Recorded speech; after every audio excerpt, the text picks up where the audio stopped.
Hey Doc, welcome back to another question in biochemistry. This one is pretty good, and you'll see once we do it as far as the information that's necessary to know to put together to answer the question. You'll see exactly what I mean when we do the question. So let's read from this one here. 3 years later, he returns for follow-up examination. He takes no medications. This patient is most likely to have which of the following physical exam findings? Okay, so we got to go to the top, obviously, and see what the question's about. 37-year-old man with Crohn's disease, okay, is admitted to the hospital because of acute small bowel obstruction, SBO. Endoscopy shows a stricture in the terminal ileum. Ileum is surgically resected after endoscopic balloon dilatation, fails to relieve the obstruction. So, interesting, right? Because they're talking about now they have an issue with the ileum. So you're like, oh, I got to figure out now. There's certain parts of the intestine. You have the duodenum, jejunum, and ileum with certain areas where vitamins are absorbed. So, for example, B12 is in the ileum. Then you have jejunum is folate, and iron is in the duodenum. The way I remember that is, well, F for folate, take the F and then swing it upside down. Looks like a J. Quick little trick to always remember that in the jejunum is folate, and then below is the ileum, that's B12, above is iron, and that's in the duodenum, right? So that being said, you need to say, well, okay, I have all these answers here. Weakness, ataxia, hyperreflexia with tetany, gingival swelling, bleeding, pallor, cholonychia, dry skin, keratomalacia. You're like, uh-oh, I got to figure out now what this means, right? Because certain deficiencies, certain toxicities have certain physical exam findings or certain symptoms. And this is where they play the game. Not only do we need to know terminal ileum is where B12 is absorbed, they throw Crohn's disease in there, obviously some malabsorption, but there's no ileum, which means you're not absorbing B12, which then means that we have to figure out what physical exam you're going to find, right? Let's go one by one. Weakness, ataxia, maybe, because think about B12 deficiency. It's a macrocytic anemia. You have a peripheral neuropathy, amongst other things, right? So that's one possibility. Hyperreflexia with tetany. Well, that's hypocalcemia. Hypo, low calcium, right? So calcium is absorbed different parts in the intestines, and it's not going to be related to specifically the ileum. So this can be safely knocked out. Gingival swelling and bleeding, vitamin C. So vitamin C deals nothing with being absorbed in the ileum. And obviously we know certain symptoms and certain physical exam findings that do come with that, with scurvy and whatnot. So we can safely say that gingival swelling and bleeding is with vitamin C deficiency. And that's used with collagen formation and whatnot. And it's not related to the ileum specifically at all. So then we have pallor here. Well, that's iron deficiency anemia, right? So person's anemic. They're going to present with pallor, cholonychia in the nails, and you think to yourself, well, iron, we just said earlier, we said jejunum was folate, B12 is ileum, iron is duodenum, right? Duodenum. So this is in the ileum. So it's on the duodenum or duodenum, and because of that, this can't be the answer.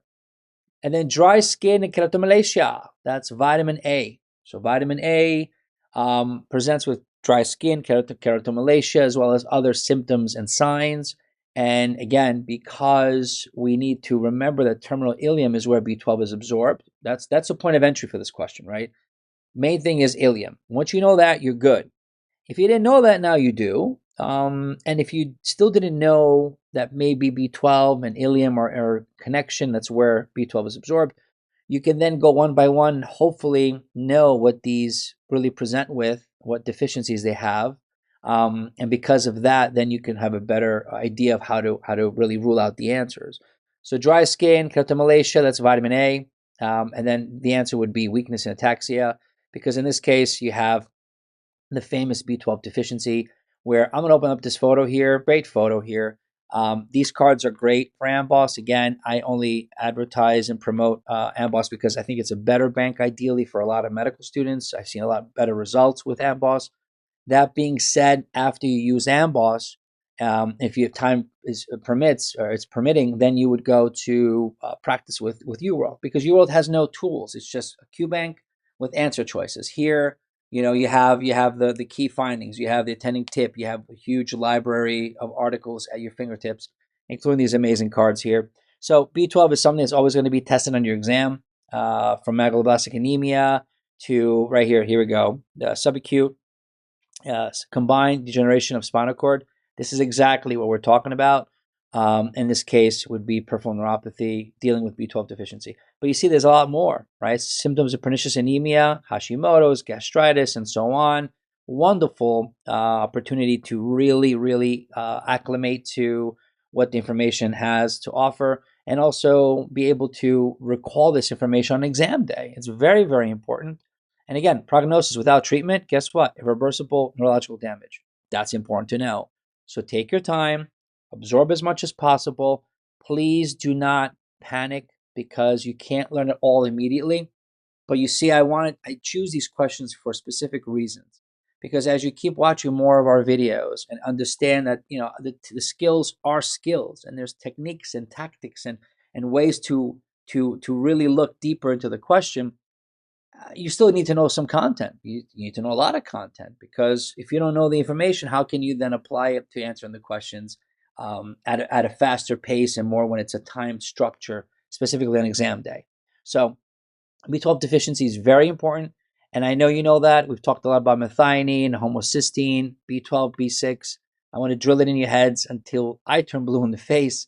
You have to know that. And knowing one more step where jejunum and ileum and also duodenum absorb iron, and with folate, very important, because they can ask you any of those questions on exam day. Okay. Hyperreflexia, we know. Hypocalcemia. And way back when in immunology, we talked about hypocalcemia causes tetany, specifically like in DeGeorge's. Gingival swelling, vitamin C, scurvy, right? It's a water-soluble vitamin. Look into collagen synthesis. They love asking you questions about the different steps in collagen. There's a few inside the cell, a few outside the cell. And because of that, you need to be able to remember which steps are where, and certain conditions are affiliated with certain steps or deficiency of those steps for that matter. Pallor, there it is, iron deficiency anemia, one of 4 microcytic anemias. And we know that it's going to be absorbed iron in the duodenum and upper jejunum, nothing like the ileum whatsoever. Dry skin, we talked about it, vitamin A. And vitamin A, there's vitamin A deficiency, vitamin A toxicity, no both, because they love to ask you questions on both toxicity and deficiency. Why not, right? It's a board exam. So that's why I'm here to help you navigate through these questions one by one. Ideally, picking the more high yield information. You see, you do one question, you answer one question, but you have other answer choices. So you might just go and say, okay, I know vitamin B12 pretty well, but then when you go and you implement my techniques, you have 1, 2, 3, 4, 5 different answer choices, and then that just keeps expanding, expanding, expanding. So when you do 10 questions with me, you're actually doing 50 questions, 50 topics, conditions, side effects, MOAs, and whatnot, right? Every question has at least 5 answer choices. And because of that, you're able to expand that much more when you are doing the question. So you work in also on content, but you're really fine tuning your test taking skills to figure out A, can I read the scenario and get the answer? B, I'm not sure what the question is asking me, or I'm not sure what the answer is, but I could look at the answer choices and knock them out. C, 50-50. If you can knock out as many as you can based upon some knowledge that you have from reading somewhere about the question itself. So keep practicing, and I promise you, vitamins, metabolism is very big for biochem. Genetics is also there, but it's just basically like the different pedigrees. Ideally, they won't give you too many. They'll talk more about examples of AR, AD, X-linked recessive versus dominant versus mitochondrial inheritance. And those are just look at the book, look at first aid, do some questions here, and understand which ones go where. But this is more of a skill, meaning you have to be able to read, understand what they want from you, and then put 2 and 2 together and figure out, okay, in the ileum is B12. B12 is linked to B12 deficiency, and then people present with weakness and ataxia. Okay, awesome. All right, Doc. I will see you on the next question.